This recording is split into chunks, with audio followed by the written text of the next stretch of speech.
Now, we all know that the Irish property market is in a desperate state, and a new report published this morning sheds fresh light on just how bad things are for home buyers. The report is by the estate agent Savills, and who better to discuss it with me than Dr. John McCartney, who is Savills Director of Research. Good morning, John. Hi, Gavin. Could you run me through your key findings? Yeah, well, we focus specifically on this occasion on the rented market, and we all know that rents are rising really, really sharply and that there's a scarcity of rental properties available in the market. At the moment, there's about 900,000 people in Ireland living in private rented accommodation. That has increased by about 39,000 in the last 12 months. The vacancy rate in the sector is about 1.3%, so effectively nil. And of course, when you get low vacancy rates, it becomes a landlord's market and rents go up, and we're seeing continued strong rental growth. So obviously, if more people are renting, it makes it harder to save if you want to buy a house. And I suppose the key problem we're seeing is supply. Now, the government has tried to solve this. They tried Help to Buy. I think that's been seen as a failure. So what do you think we need to do to get more supply in the market? Well, really, I think there is no solution to this but time. Housing completions are rising, but from a very, very low base. And in my opinion, it'll be 3 to 5 years before the run rate of housing construction begins to even make a dent in the requirement that's out there.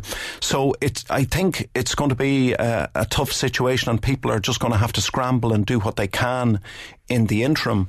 In the rented sector, we can see that the market is spontaneously coming up with its own pragmatic solutions. For example, what we see in this morning's report is that the average number of persons in the rented household has got much larger since the beginning of 2016. So more people are sharing in the same unit, basically. Exactly, yeah. So 18 months ago, you might have found that in a 2-bedroom apartment, the typical profile was a couple maybe living in that apartment, and they would have had the spare room available for visitors or as an office or a bit of storage. Now what's happening is that couple is moving into a 1-bedroom apartment. In Dublin, that probably saves you about €300 per month. But critically, who's going into the 2-bedroom apartment? 2 couples. So you've got 4 incomes making the rent. It's not great for quality of life, I wouldn't think. Certainly not. Now, tax breaks for developers, it's politically unpalatable. It's something that's been mooted on occasion. Do you think that's something that could work, help to get the bill cost down for developers? Yes, I do. Construction development is a pretty simple proposition. If it's profitable to build the units and sell them, if you can do that for more than the cost of construction, then you're in business. And the reason that entrepreneurial developers haven't been building spontaneously is simply because, the cost of building the properties exceeds the price at which you can sell them currently.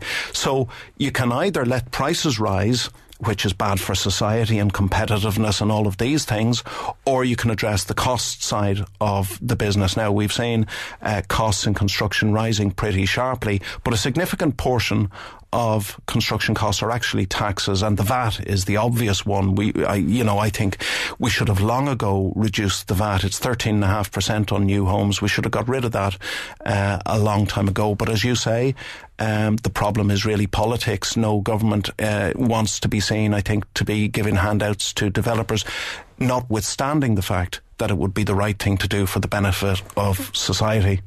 Now, if you fly into Dublin Airport, coming over the city, you can see there's this vast area of green space around the capital. Is there a trick being missed out there? Is it something in our planning system? Is it that landowners are missing a trick? What's your take on that? Yeah, well, there certainly is plenty of land around Dublin, and that's not the issue.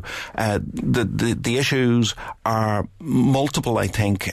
Firstly, some of that land isn't serviced, so while it might be, technically available, there's no sewerage works or road network leading up to it and all that sort of thing. So that's an issue.